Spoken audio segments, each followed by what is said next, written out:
All right, hello everyone, and peace of Christ to all of you. You will be watching this video when I will be uh, far away around the world.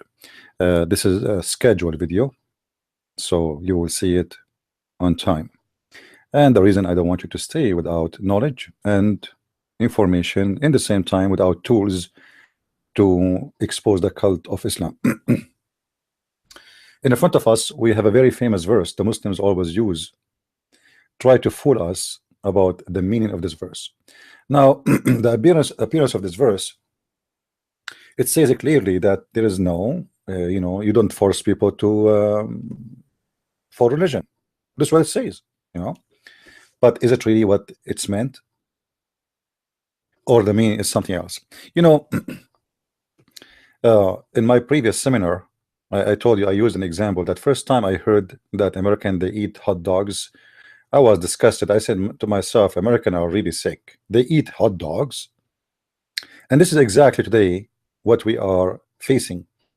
The Muslims, they fool your lack of knowledge about the Arabic language and what is behind the verses.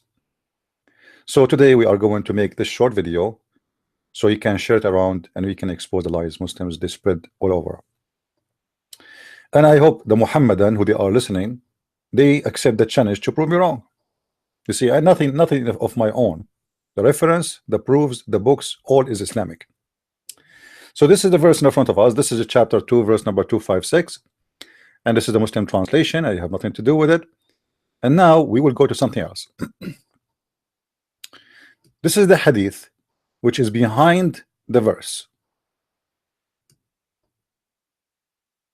All right, this is what is behind this verse. Narrated Abdullah ibn Abbas, he said, when the children of women in the pre-Islamic days, which means those are not Muslims yet, did not survive, she took a vow of herself, and if her child survived, she would convert it a Jew. All right. So based on this story, that some women who they are suffering from issues, maybe their kids illness, etc. So she trusted the God of the Jews, he is real, and he did miracles already, obviously. And she make a promise, if her son survive, he will be a Jew. So when Banu Nadir were expelled from Arabia, remember we are talking about a verse saying there is no compulsion in religion. But Banu Nadir is expelled from Arabia. All right, so there is no conclusion, but we expel them, right? Okay, this is not and there's many people of Bani Nadir, they've been forced into Islam too. Now, there were some children of Al-Ansar or helpers among them. Among who? Among Banu Nadir, the Jews. How those children they became between them, according to the story? Because those women, they made their children convert to be Jews. They said, we shall not leave our children. So Allah, the Exalted, revealed, let there be no compulsion in religion. Truth stand out clear from error. So this is not about not to force somebody to convert to Islam, is the opposite. Those are children who their mothers make a vow that if my son, and nobody actually here is forcing anyone, as you see, it's volunteer. They are the women, she made a vow, if the God of the Jews, he made her son survive, he will follow the God of the Jews. And this is why the verse is revealed. The Muslims, they try to fool us and make tons of articles saying that this verse is about not to force someone to convert to Islam, when the fact it's the opposite. And as you see here in the same story, he expelled people from Arabia. Why he expelled the Jews? For they refuse Islam. Why he expelled the Christians and the Jews? You know, Muhammad, he said in different hadith, if I will be victorious, I promise, I vow to expel the Christians and the Jews from the Arabian Peninsula. Let me get you the hadith in the front of your eyes. All right. Okay, let us go.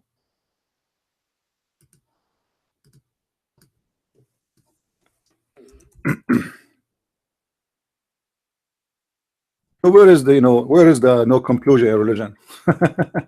This guy, this is why there's no Christians, there is no Jews in Saudi Arabia until now.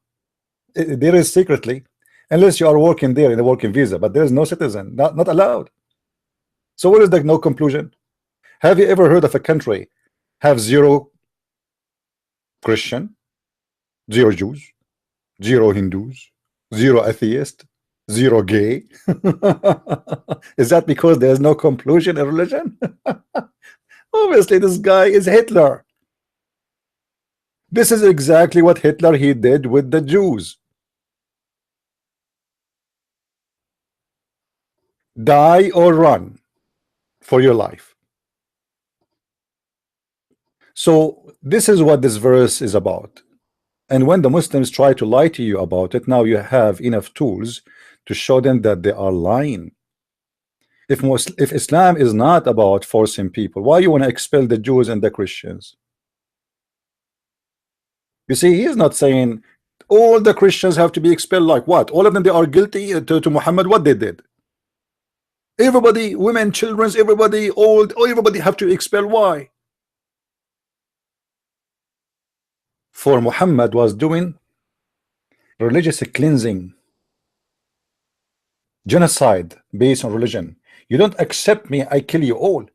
And this is what it says in chapter 9 verse number 73 and 74. Even he vowed to kill even those Muslims who refuse to stay as Muslims.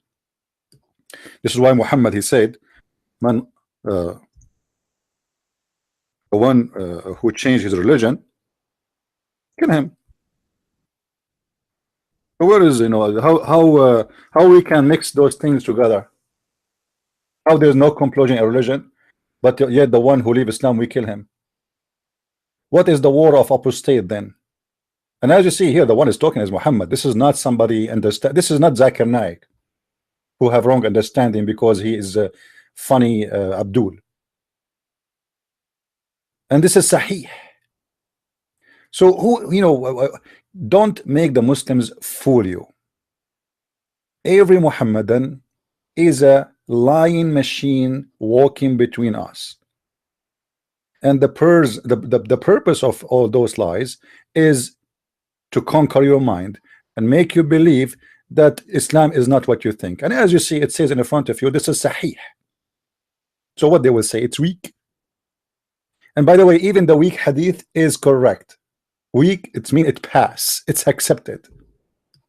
You can go and search for Sheikh Hamza speaking about weak hadith. Sheikh Hamza is a well-known Muslim, teach Muslims, and he was making fun of the stupid Abdul who keeps saying this hadith is weak. He said, I quote what he said. He said, when we say weak hadith, that's mean it pass, it did not funk. However, those what we are quoting for you are not weak. They did not funk. You funk Muslims. It did not. You see this hadith I'm reading for you about the story of the women they vote to convert their children to Islam. It is Sahih. Do you see? It's Sahih. Allahu Akbar. Now what they will say? They will say Christian princes fabricating hadith. You show them from their own books. You show it in the screen. You give the reference. You give the proof. And still they say he is lying. I mean, who is the stupid here? In China, they say he left as a donkey, he never came back as a horse. And I believe that statement was about everyone who believe in the cult of Islam. So it's your choice to stay as a donkey or try to improve yourself and be a horse. Some of them, they are now between which means they are in the stage of a mule. Thank you very much for watching, and more videos to come. Every few days you will have a new video, so you stay remember me. And I'm going to pause videos actually during my trip, but those videos, they will be like maybe in the street or the airport, or like just to update you about my travel. Those here now is to keep you informed, and to give you more tools to fight the cult of the Mohammedan. Thank you very much. Feel free to download the video, share it around, and I hope soon I will be back and we will do the live broadcast as usual, so we can fight the lies together. And trust me, I don't hate Muslims. Even Muslims, they hate me. Actually, if you hate somebody, you let him stay in his ignorance. This is why I don't want to let the Muslims stay in their ignorance. I might say Muslims are dumb or dump. I mean it both, because garbage in, garbage out. The second you are believing in a lie, when it is the opposite, what it's meant you decide to be dumb and dumb. So which one is you? Or you want to be a smart person and believe the true stories in front of your eyes, as the Muslims they give to us, not the fictions they write in their articles to fool those who speak other languages. You cannot fool us. We are the Arab, and we know your God very well, for he is an Arabian God stolen from the Aramaic God. It's, let us say, it's an aftermarket copy, counterfeit copy of someone else's God. This is why the Muslims, if we ask them what Allah means, they do not even know. Every day I start my live podcast, I ask Muslims what Allah means. They don't know. For this is a foreign name. It's a stolen name for a God which is not an is not real. It's a fiction God which worshipped by many other nations before Muhammad. Thank you very much for watching, and see you soon again with a new video. God bless.